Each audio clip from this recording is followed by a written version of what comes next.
Hey, what's up, everybody? Welcome back to Past Gas. This week, it's part 1 of 2 on the history of Alfa Romeo. This episode, a lot of cool cars, also a lot of hard pronunciations for me. Yeah, how about a 27-liter 4-cylinder engine? A V12 with 5 superchargers that never got to race, unfortunately. How about that? And what's up with that weird logo? Let's all find out together. Bart's here. Let's get into it. It's a podcast. I should have said something.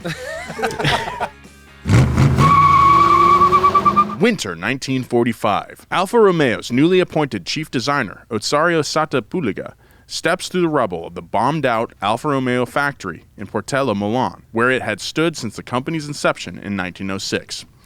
Shattered racing trophies are strewn about, covered in dust, an apt metaphor for the iconic company's past and present. Alfa's benefactor, the Italian government, was on the losing side of World War II, which had ended just a few months earlier. Auto production had been shut down for years, and the fate of the company now hangs in the balance. Sada spots a dusty tarp as he walks through the ruins. That's a dusty tarp. And pulls it to the floor, revealing a surviving race car prototype from before the war. He has an idea. He returns to what once had been his office and digs out some kind of wrinkled, rudimentary blueprints and smiles. Today on Past Gas, it's part 1 of a 2-part series on Alfa Romeo. What is the origin story of this legendary Italian company? How is it closely intertwined with Ferrari? And how did the company survive the Great Depression, 2 world wars, and murder? Past Gas Podcast. It's about cars. It's not Bart's back. What the heck? Thanks for having me, guys. Hey. Yeah, we're so happy to have you. Yeah, it was fun last time. It was very fun. It felt great. 2-parter. It felt like we jumped back into just working at the old office again and Felt great. Dude. snapped into it. Good. Welcome to the show, everybody. My name is Nolan Sykes. Across me, the aforementioned, the incomparable. I thought you were going to say incompetent. The impotent, the incompetent. How many I words does he have? Bart Bidlingmeyer. Thanks for Welcome back. having me. Thank you. You're welcome, dude. Thanks. And next to me, Joe Weber. Slime off a slug's back. Wink, wink, nation. Set me up. And that voice, that smoky, dusty tarp of a voice you hear is Nolan Sykes. Sucking down beans in my 6'4". What's up? How we doing? That's it.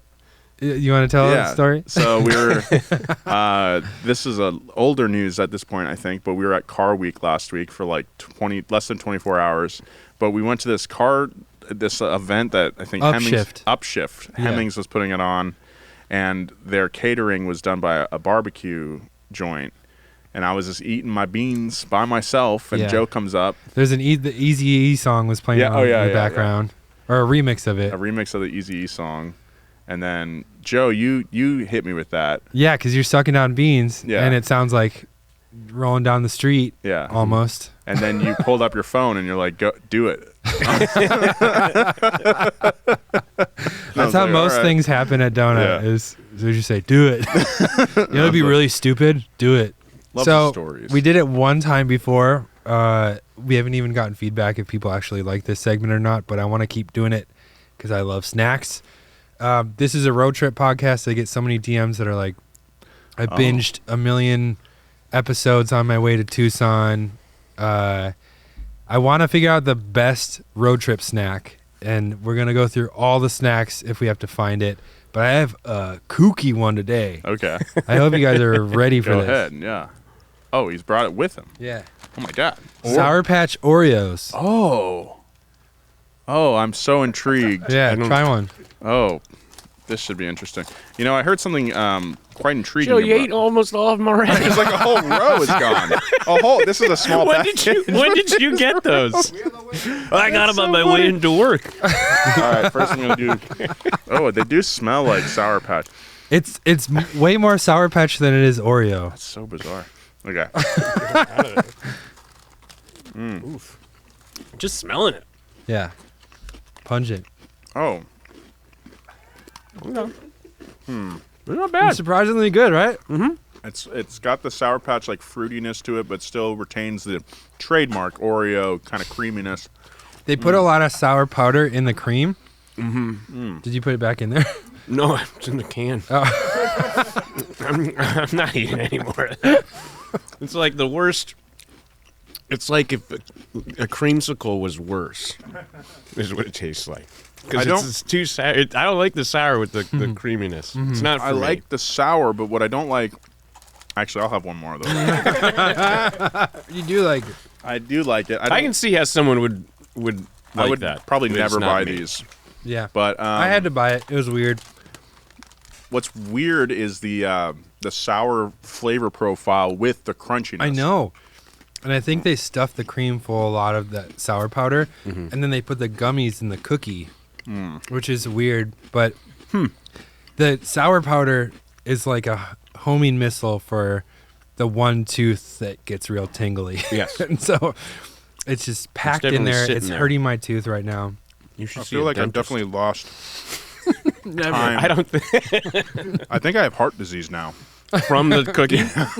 I think I do. Interesting thing about Oreos, they have flavors like that and like pumpkin and candy corn and There's all a that. Coca-Cola one coming out. What? Coca-Cola Oreo coming out. I think someone explained it to me that it's just to take up space on the shelf Yes. versus their competition. Yeah. This is what. Weren't we just talking about that? Was like last week as we were eating lunch. Weren't we? Like Yeah. we're talking about beers. Yeah, beers and Coke and Yeah. whoever. Oh yeah, Coke. You told me that. Yeah. You were like, Coke has all these goofy flavors, not so they can sell them, but so they can take up more space. So that someone was actually Bart. yeah. And now we are full circle on this conversation. And I will see you guys next week. Yeah. All right. great. See ya. Nolan, what's your score out of 10?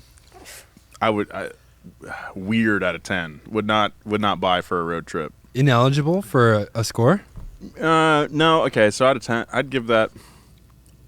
Probably give it a 5. It's middle of the road. You're done with one. Yeah. Done in one. Exactly. I feel Yeah. sick now having Like a eaten road two. trip snack is something that you should be. Yeah. Yeah. I feel Going sick, back to. truly. So if you had to put that into a numerical value, Sick. Okay. Probably a 3 actually. 3 out of 10. No, it's like if you're sick twice, that's 6.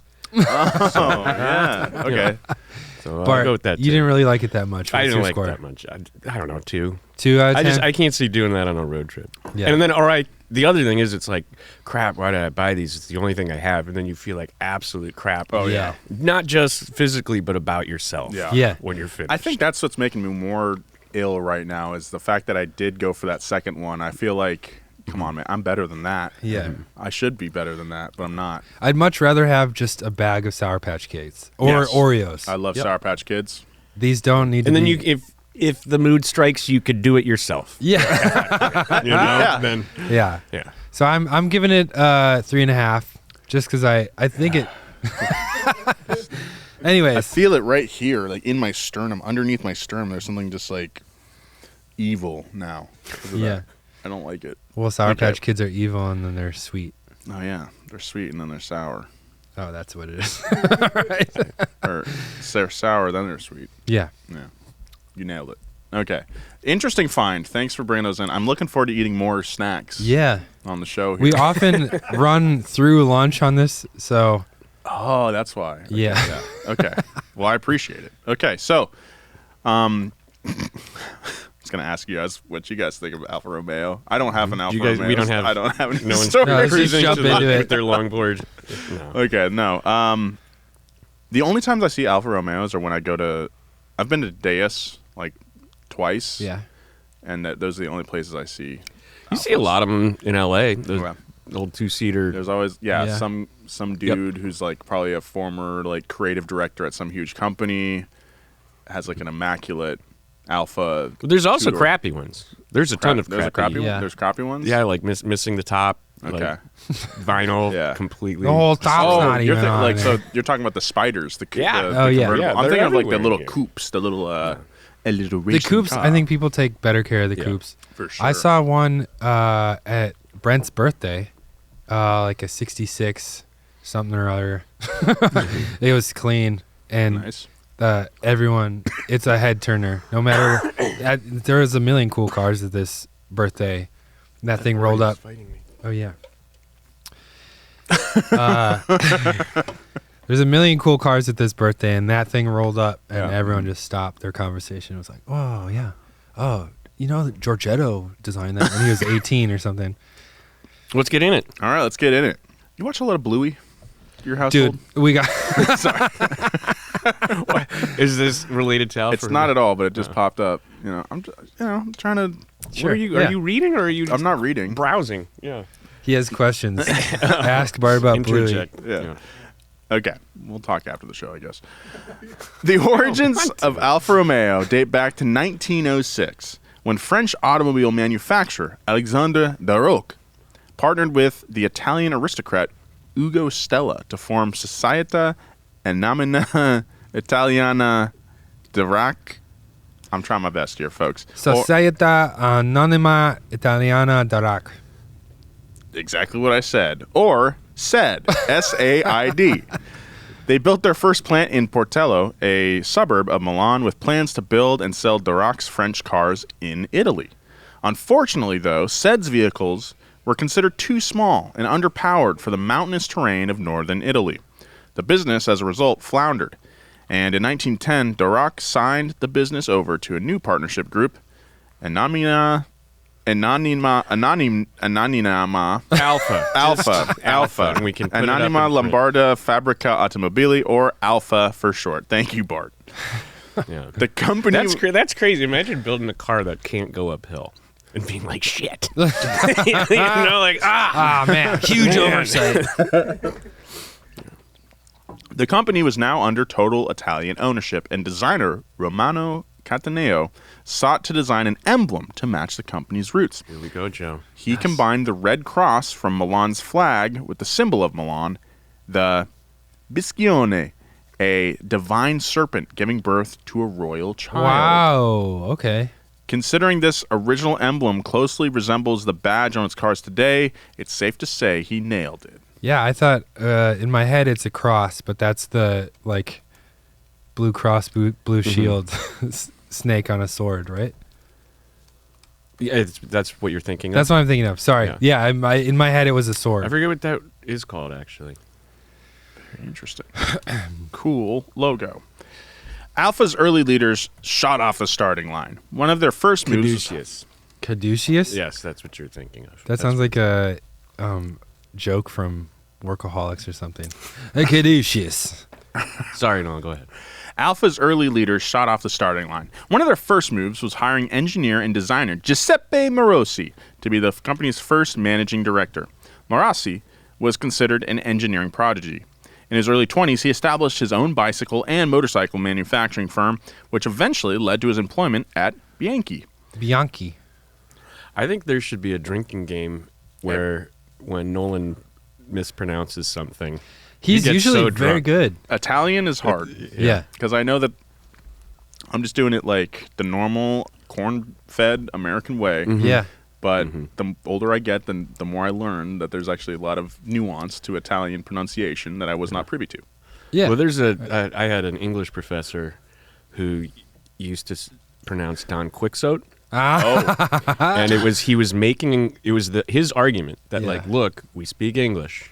And in hindsight, that's a pretty closed-minded argument. Yeah. But he's like, we say Milan, we say Florence, we say Don Quixote.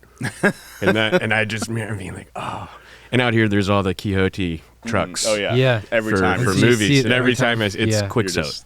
It's Quixote. That's funny. It's going to seep into your vernacular at some point. So Morosi was at Bianchi, and then he jumped to Fiat, where he worked for on the company's early dominant race cars, including the 14-cylinder. 14-liter. Sorry. Including the 14-liter, Which is... 4-cylinder S74 Grand Prix GP. That's insane. This was on the cylinders video we did a while ago of the craziest engines. I think what it were had the RPMs? 4-cylinder? 4. Yeah. This thing's sick. Okay. I feel like this was on Top Gear or something. Anyway. It has a nickname, though. For an upstart, isn't it the Beast of Milan or something? Yeah. Beast of Turin. Beast of Turin. My bad. For an upstart with rocky beginnings, landing a rising star of this caliber was a huge win. The early 1910s were a period of rapid and important development for the company. Morosi's first design was the 24 HP road car, and it set the standard for what we expect from Alfa Romeo to this day. A quote, elegant and sporty, technologically avant-garde, and projecting unmistakable charisma. Equipped with a monoblock 4-liter 4-cylinder engine, the 24 HP could reach speeds of 100 kilometers an hour, or 60 miles per hour, and was a hit with Italian drivers, 62 miles per hour, However, it was just a bit cost prohibitive, to the tune of about 2 years' worth of an Alfa's employee wages. Whoa, that's a lot of money. Yeah. Morosi then developed the lighter and more powerful Corsa and 4060 HP, which were competing in races in 1911 and 13, respectively. Morosi then designed Alfa's first Grand Prix car in 1914, aptly named the GP 1914, which had an advanced dual overhead cam engine. That is really early for that. Huh. Definitely. And I'm guessing these cars are actually making 40 horsepower, 60 horsepower, maybe 24 for that original one. They're very literal with their naming. Mm-hmm. Alfa, even with their low output of handmade cars, was quickly making waves in European racing. Unfortunately, though, with the outbreak of World War I, their racing plans were put on hold for 3 years. Through the first year of the war, Alfa continued to make passenger cars, but the market was shrinking fast. Fortunately for Alfa, Italian entrepreneur and engineer Nicola Romeo swooped in and bought a controlling stake in the company in 1915 before the market bottomed out. The savvy businessman used the tools and equipment on hand to manufacture products to sell to the Italian government, which consisted mostly of munitions, aircraft engines, and other components for the war effort. Alfa made heavy profits through the war's conclusion in 1918, and by 1919, Romeo had bought the company outright. He originally planned on continuing to run it as a munitions manufacturer, but Morosi lobbied for Romeo to divert some of Alfa's military production resources to resume auto manufacturing. Romeo had trepidations. The path to commercial success via racing is a winding one, but after a victory in Mugello and second place in the Targa Florio, Romeo had the racing bug. He was all in on auto manufacturing and changed the company's name from Alfa to Alfa Romeo. Oh, that's pretty self-centered. That's like if Bart. He owns it. Of course he's going to. That's like when you changed the name to Dodge Bart. From the Dodge Dart after I bought the company. When you bought the Dodge Dart, right. And you're like, I like this so much, I'm going to name it the Dodge Bart. Yeah. That'd be pretty cool. I also think it's crazy how it says so much about cars and racing that there are so many stories where people are like, someone's like, it does us no good to race. We are losing money racing. Mm-hmm. And yet once somebody does it or sees it, they're like, fuck. Yeah, cool. We have to race. That's pretty I think it's racing. that, like, when you watch the Olympics and you're like, I think I could break dance better than her. Nicola Romeo's instincts. There's too much to unpack there. You could, Joe. That's, in this instance, you could. So. Nicola Romeo's instincts weren't wrong. Racing success was the fastest way for a fledgling car company to make a name for itself, which in theory leads to road car sales, the lifeblood of a healthy car manufacturer. But due to Italy's slow economy and the astronomical price point of their models, Alfa's total sales barely exceeded the hundreds, putting the company on life support. Fortunately, Romeo wasn't the only big name added to the company that year. That's right, guys. Enzo Goodyear. I was going to say, like, Timothy Chalamet or something. On the other side of Milan, a 20-year-old race car driver and recurring subject on Past Gas named Enzo Ferrari had just taken second place at the prestigious Parmapoggio de Bizzetto behind the wheel of a 2.3-liter CMN Tipo. I nailed that one. You did, but he was 21. What did I say? 20. Damn. You win some, you lose some. His driving caught the eye of Alfa driver Giuseppe Campari, who convinced the company brass to sign Ferrari to a contract. Ferrari would round out a quartet of legendary drivers that included Ugo Savocci, Antonio Ascari, who listeners might remember from episode 197, and the aforementioned Giuseppe Campari. They were the Beatles of racing, and their era defined Alfa Romeo's reputation for decades to come, a reputation that saved it several times over. The four drivers dominated the racing circuits of the 1920s, and Morosi's designs deserved a ton of credit for the team's success. 1921 marked the competition debut of the 2030 HP ES Sport Alfa, a 4.5-liter beast that led the team to a 1-2 Alfa Romeo finish in Parma. Morosi really advanced Alfa's advantage when he went back and updated this design for the GP 1914 engine, which had been shelved due to the war. The model would be part of Alfa Romeo's first major international win, but also its most tragic loss. I gotta look this thing up. Alfa 20-30 ES. Here we go. That's it? Did you do the Sport Alpha afterwards? Oh, Sport Alpha. Sorry. Same thing? Same thing. There ain't no freaking way. Dude, how's that thing winning races? Oh, maybe this one, though. This one. Oh, yes. Yeah, that looks a little bit sportier. That looks a lot sportier. That thing would probably sell for like $7 million. Yeah, I bet there was some of those up at Pebble Beach, am I right? Yeah, where we were. Yeah. Did we mention for we less were? than a seventh of the It's true. Yeah. But, we're changed now. Yeah. I'm wearing loafers right now.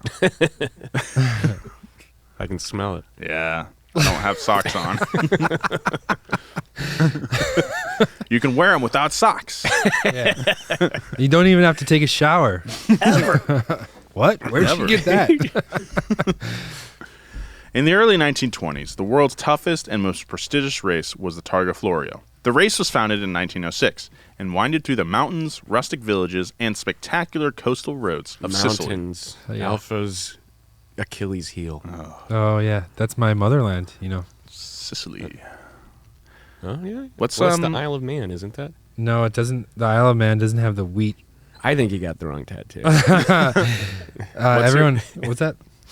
I was going to ask what your cousin's restaurant was called. Sala. Sala. If you live in Milwaukee or close to Milwaukee, check out Sala. It's next to the UWM campus. Get the arrabbiata. Get the eggplant parmesan. The eggplant parmesan is one of the best things I've ever eaten.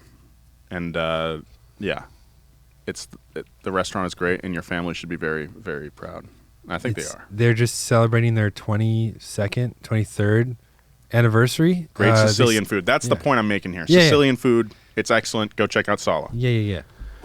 Some people just know that they can save money on car insurance by checking Allstate first. Just like we check the weather first before going out to the track, we put a lot of work into these cars. We don't want to be sliding around in the wet just to nullify any gains we have made. Checking first is smart, so check with Allstate first and see how much you could save on car insurance. You're in good hands with Allstate. Potential savings vary, including based on how you buy. Terms apply. Allstate Fire and Casualty Insurance Company and Affiliates, Northbrook, Illinois. Alfa had been competing in the race since 1911, but they had never won. Ugo Savocci was determined to change that. In 1923, after a string of third and second place finishes, the superstitious Savocci was convinced he simply needed a bit more luck to reach the top of the podium. Before the race, he took a can of green paint and drew a four-leaf clover, or quadrifoglio, on the nose of his red 3-liter 6-cylinder RL. From the moment the race began, Savocci drove his heart out. 7 hours and 18 minutes later, he stood atop the podium, victorious. Savocci had the monkey off his back and the key to victory, and began painting the quadrifoglio on his car ahead of every race. Alfa's profile had never been higher. Italians are very superstitious. My mom, if I ever spill salt, she makes me throw it over my shoulder. If you're in the kitchen and you accidentally sweep someone's feet, that person has to spit on the broom. What? Yeah. Huh. Yeah. I love it. That's interesting. I've always been very envious of people with Conviction. I was going to say Belief. traditions. I see. Yeah, convictions. Yeah. I think they're not healthy. I don't think spitting on a broom is going to save your life. I guess that's another way of looking at it, I suppose. Yet your mom's still here. That's true. Yeah. Do you have any superstitions, Bart? Stepping on cracks? Not really. I'm trying to think if there's something not that I adhere to Yeah. consistently. I do always look if there's clovers. Oh, I do always look for clovers. 4-leaf clovers. Yeah. That's not You'll for be like, on that yard for hours. It's kind of cool. Do you ever see, because it's like bad for cows to eat clover, like it gives them enough gas that their stomachs can explode. Wow. So some of them have Been there. a little valve and Yeah. like kind of drilled through their stomach, and it's like a plastic valve, almost like you would have a colostomy bag or something. Yeah, yeah. And if a farmer sees that their stomach is like super bloated, they just go, and all this gas comes out. It's really Could have crazy. used that last night, let me tell you. I know. Yeah, dude. What was? Is there a story there? Or you Just had some bad gas? I don't know, some man. spicy rumblings. Spicy rumblings for sure. Yeah. Yeah. Just another day ending in He Y. ate too many Sour Patch Oreos. They taste like they're really bad for you. Yeah. Yeah. Like they. It had like, an immediate. As soon as I swallowed it, it had an immediate effect on how I was feeling. You had the powder in your throat. You started coughing. Yeah, it like kind of like dripped. It's just weird and I bizarre. think we need more like thinking oversight on about it. on processed food. To be honest. Well, I'm trying to provide snacks that you can find at every gas station. Yeah. You know, I don't want to do the. It's probably a good thing they come in that tiny packaging. That was not a tiny package of Oreos. It wasn't like a You ate full that size. package. Yeah, it's disguised in a square, Fair, so you yeah. think it's less. Don't justify it. There's Okay. probably 75 cookies in there. Well, despite the high profile and the lucky quadrifoglio guys, tragedy was about to come for the team. On the morning of September 8th, 1923, Savocci was running late for a scheduled practice ahead of the Italian Grand Prix at Monza, and he didn't have time to paint his talisman. It was raining heavily that day, but Ugo drove aggressively, wanting a good read on the pace. Rounding the Violone curve on his third lap, he lost control of his car and veered off course, smashing into two trees and dying instantly. Damn. He was 38 years old. The corner is now known as Variante Ascari, so named for claiming the life of Alberto Ascari, son of Antonio 3 decades later. Wow. And since that fateful day, every Alfa Romeo race car has been adorned by Savocci's hallmark quadrifoglio, and since the 1960s, the emblem has made its way onto Alfa's sportiest road cars. It's weird they would name the curve after the second guy that died there. Well, it's Ascari, so it's kind of like. Yeah. Savocci was like a big dude back then. But I don't think it's like one guy dies with that name. It's still dead man's curve. Two guys die with that name. Okay, Yeah. Okay. it's Ascari's. Yeah. He's the Whoa. dead man. Yeah. So. Ugo Savocci looks like a young Tom Selleck. Wow. Really? Also, Joe, I'd like maybe you should reassess your evaluation of talismans and superstition. Yeah. 'Cause Yeah. Maybe. I think it might have worked. Every time I get in my car, I squat 3 times. I go, and I get in my car. Dude, someone ran into our RAV4 already. What? I mean, they like the rear quarter panel is scratched up, like someone like parallel parked and Yeah. scratched it, but it's really high and it's white, and I'm pretty sure it's this white truck on my car on my street. Yeah. But we have less than 200 miles on that car. Damn, dude, that sucks. You gotta Isn't take that it annoying? over to Sandro. You could probably fix it. Yeah. You buff it out. You think it'll buff out? They're kind of deep.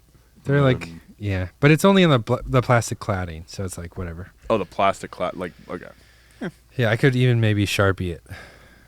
Maybe. Yeah. I was in Mexico and I wiped out on a moped. Oh, Like God. kind of popped up off a curb and just scraped up my leg and my arm. Yeah. And the bike. And I was like, what am I gonna do? Yeah, you wanna And pay. so super glued the mirror back on and got a Sharpie and some polish. And like I got a little worried because I was like, this looks way better than when I You went too hard in the other direction? Yeah, I did. Anyways, took it back and I was like, it's right out there. He's like, great. Nice. Out. Yeah. Now Yeah, and you're just bleeding. That's right. I was trying to walk normal, I did not Oh, is this- wipe out. yeah. I didn't ask. Is this- Okay, well, I didn't. Did you make these steps higher? They're harder. The team would suffer another tragic loss a few years later when Antonio Ascari died while racing in the French Grand Prix at the Autodrome de Montelleri. Yeah, that's what I said. But the legacy of these drivers and the spirit of this era lives on. So that's the original Ascari. And then his son Alberto, whose the curve is named after, died, I think, in the 30s or 50s. like or 30 years like later, it said. Yeah. 1923, with both a string of important victories and the death of one of its most important drivers, was a critical year for the team. This also saw Ferrari's aspirations beyond driving emerge when he lured stud designer and engineer Victorio Jano away from Fiat to join the Alfa Brain Trust. Jano? Sure. I mean, it's not Jano. Jano?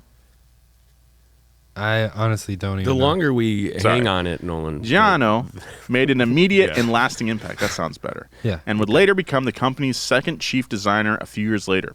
His first design for the company was the highly advanced P2, which featured a straight 8 supercharged engine. Damn. It was to be Alfa's pride and glory and was assembled in secret so it could make a surprise debut at Cremona in 1924. It won its race with a wildly impressive average speed of 98 miles per hour. The car became the icon Alfa had hoped it would be, taking 14 total Grand Prix wins by 1930. Damn. Yeah, this thing looks fast. Team Alfa Romeo was so dominant in the 20s that fans of other teams would heckle Alfa drivers from the grandstands. Jano was happy to play the villain role. He was so confident that his creations would win, he would eat 3-course meals during the race to show his lack of concern. Oh, man, Italians. The P2 claimed victory after victory, and Jano continued to design race cars. In 1927, series production began on the Alfa Romeo 6C. The 6-cylinder engine, hence the cool name, displaced 1,486.6 cubic centimeters and initially offered 46 brake horsepower at 4,000 RPM. Was a 1.5 liter 6-cylinder? Yeah. Makes 46 at that time. That seems like more than normal. I don't know. A few thousand of the luxury sports cars were sold, but the 6C was built for one thing and one thing only, fellas. Racing. It would prove its potential a few iterations later. So, to this day, Alfa Romeo's reputation is based on their gorgeous design, their exhilarating drive, and admittedly reliably unreliable mechanics. Those are also accurate descriptors for the company as a whole in the 1920s. While it roared to victory on the track, its road car efforts were much less successful, which becomes a problem since consumer sales are what pays the bills at the racetrack. In 1921, the company released its first luxury vehicle under its new Alfa Romeo badge, the G1, designed by Marossi. It was the largest model Alfa had released yet, with a 6.3-liter inline-6 engine, putting it into competition with the likes of automakers like Rolls-Royce. So each cylinder was over a liter. Yeah. Damn. That's a lot of Fago. Sorry, that's what I go to. It's all right. It's an app metaphor. It was offered in torpedo and limousine styles with bodywork by Schipati. I'm just going to... But... I think when in doubt with Italian, pronounce all of the vowels. Schipati. That's Where? a good... Schiapati. That's a good rule Oh, of this thumb. is that's a K sound. Schiapati. Schipati. Schipati. But Rolls-Royce. the G1 sales were handicapped by its home country thanks to Italian car taxing schemes, which based taxes, on the size of the vehicles. So kind of like how Japan does nowadays. Sort of, yeah. Of the 50 G1s made, not one was sold in Europe, and the entire batch was shipped off to Australia. Marossi's next design, the aforementioned RL, didn't fare much better in the public sector. While the racing model holds a special place in Alfa Romeo's history, the road version was twice the weight of its sibling and sold modestly due to its low-powered engine. I wonder why it was so heavy. Just because of the coach stuff, like the Probably. leather. Probably all the big weights they put in it, too. Yeah, they wanted it to, every time it went over a speed bump, they wanted it to bounce up. Yeah. Like They put a bunch of weights in the back. There was like little race cars when we were kids that you put a penny in the back. Yeah. And what would the penny do? I can't remember. You'd let it pop wheelies. Oh, okay. So like normally it would go around, but then you put the penny in, and if it hit something, it'd pop up. Yeah. Kind of go in a circle. Oh, that's Yeah. sick. Now the kids are just playing with their iPads. Yeah. Talking about Riz and is Does Oliver say Riz? No, but he says bro. He's 5. I go, bro, this is. Have you seen this? And I'm like, I'm your dad. It drives me nuts, and it's like I'm your dad. I want to know, like, I'm listening to other dads to be like, who taught their kid bro? Who do I have to beat like, up? Yeah, I want to have words. And then when we went, the kids were together for a while, my daughter and my son, and by the end of the week, Ivy was saying bro. Oh my God. And she's 3. She's like, bro, I do not like the way the sandwich is. She's very willful. She's very articulate. Please continue. Bro, continue with the story. Bro thought he is him. That's Bro, you're not that guy. That's so funny. Another problem Alfa had was that it had yet to establish a dealership network. Kind of hard to sell cars if you don't have that. The company struggled, falling further and further into debt to continue funding its successful racing division.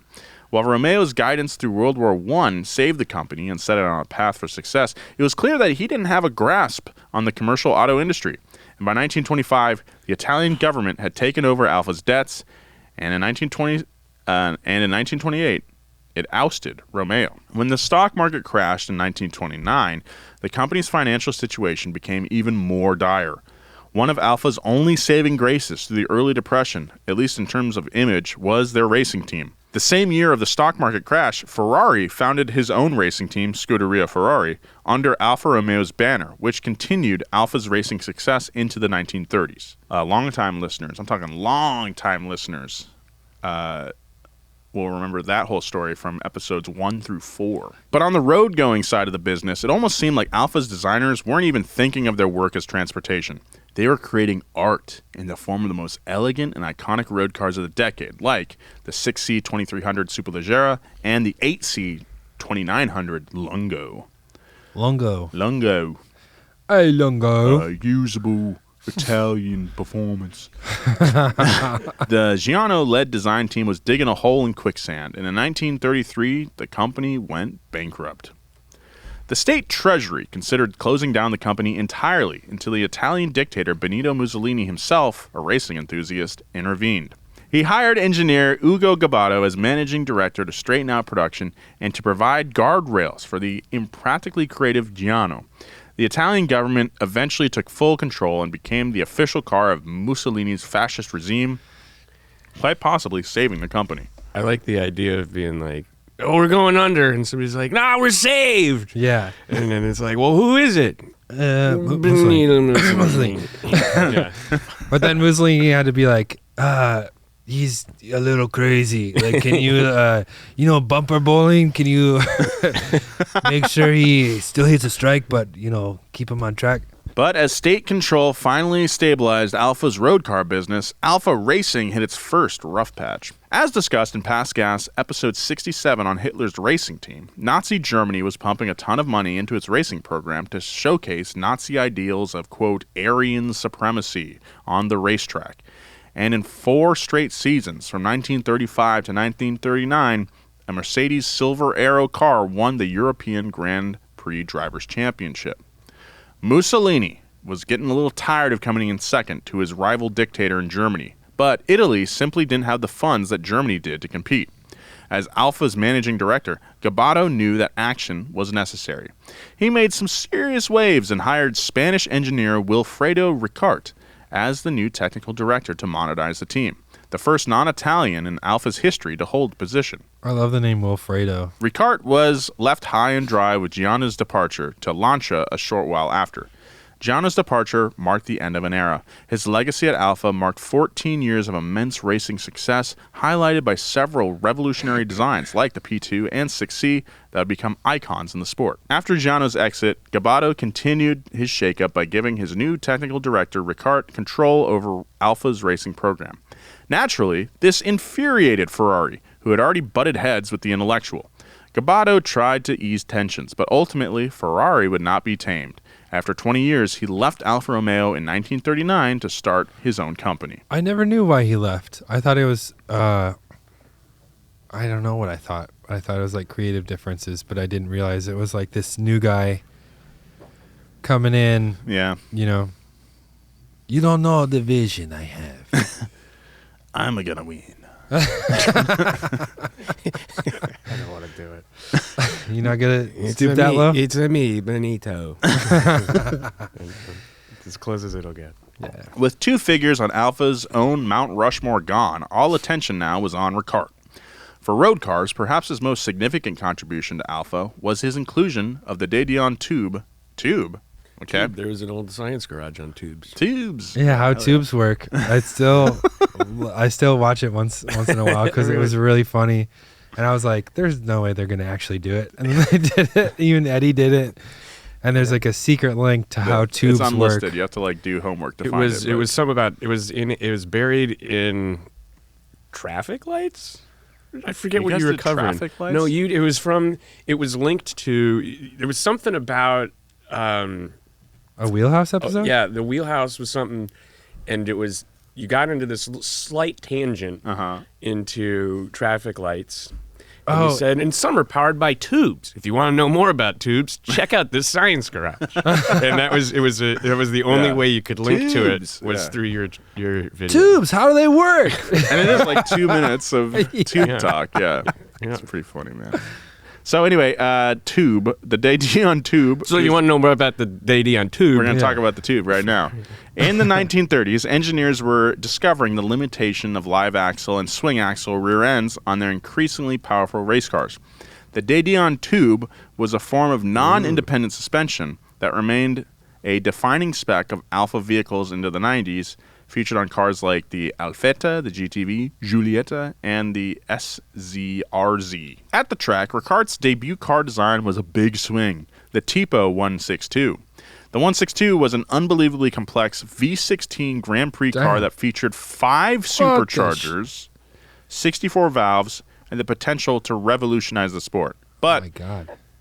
Before it ever had the chance to prove itself, a little thing called World War II happened. Oh, that ruins everything. I want to see this thing rip. After the war broke out in Italy in June 1940, the government ordered Alfa to devote all of its resources to the war effort, primarily designing and manufacturing truck and plane engines. It was hardly a secret that the world-famous auto manufacturer was a primary supplier to the Axis powers, and Alfa quickly became a target of the Allies. Can you imagine flying a plane knowing that you have an Alfa Romeo engine under the hood? Is that good or bad? Yeah, what? I'd be a little worried. Oh, you're talking about the reliability. Yeah, I'm making a reliability joke. Yeah. Yeah, that'd be sketchy as hell. Their plant was bombed twice in 1943, but the factory was able to rebuild each time and continue to operate until a final bombing in 1944 that almost completely destroyed it. Italy was broke and no longer had the resources to make the repairs, and the shop sat idle until the war ended a year later. But even as the war was coming to a close, Alfa's troubles were far from over. After the promising Ricart retired to Spain, Ugo Gabato was murdered outside of the Alfa plant on April 28, 1945. Sources differ on why he was targeted. Some say this was because he was wrongfully accused of collaborating with German and Italian fascists. Others say it was the Gestapo. I mean, wasn't he hired by Benito? Yeah, Mussolini was dragged and hung in the square and stabbed and shot. Yeah. So if he was a cohort of Mussolini, it only makes sense. Italian.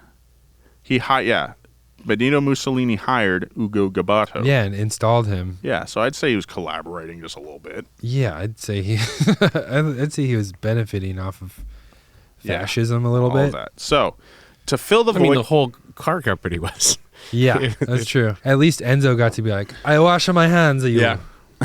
To fill the void, I mean, as we talk about in episodes 1 through 4, I mean, Enzo was also hanging out at parties with Benito Mussolini and the rest of the party there in Italy at the time. Yeah, but he was like in the garage playing ping pong. Nah, that's what he told me, don't dude. Don't try to. I'm just kidding. Nah, I think he was probably dude. a shithead. He was hanging out. To fill the void created by... We're going to find you.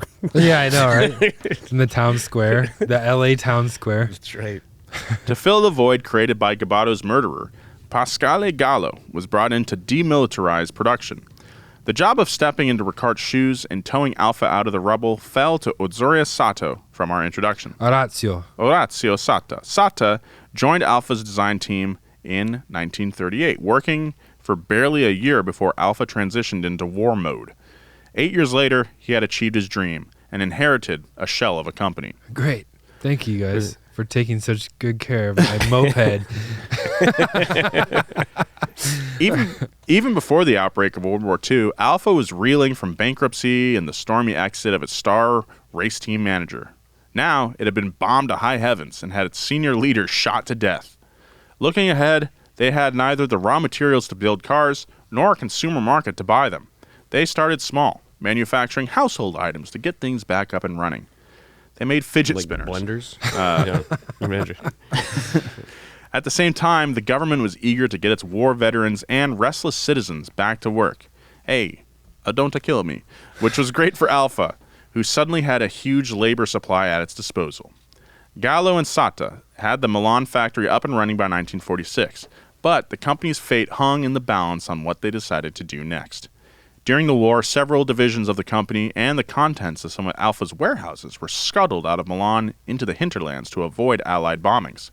At one of these sites, Sato uncovered the prototype for a 6C 2500 Gazelle that Ricart had designed before the war but never built. While the design was a decade old, the technology held true, and it inspired Sato's next move. Under Sato's guidance, Alfa would become commercially viable while maintaining its identity as a classic Italian auto manufacturer, for better and for worse. Much like its emblem's depiction of the Biscione, Alfa Romeo was about to emerge from the mouth of the serpent, reborn as royalty.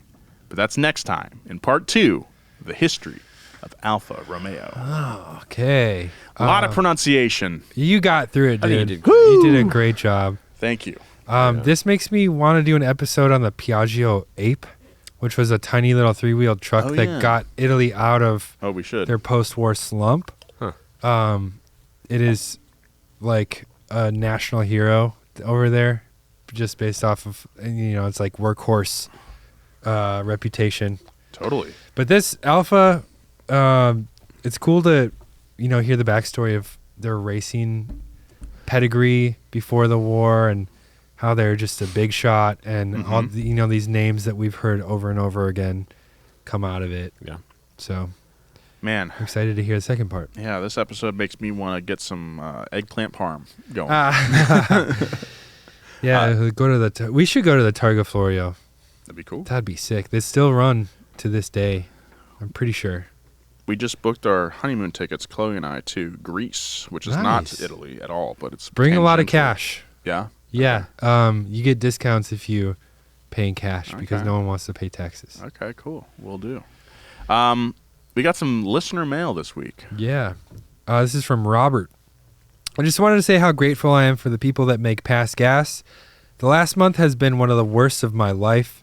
I'm basically having to completely start over. Listening to the podcast has helped me so much and made things a little easier.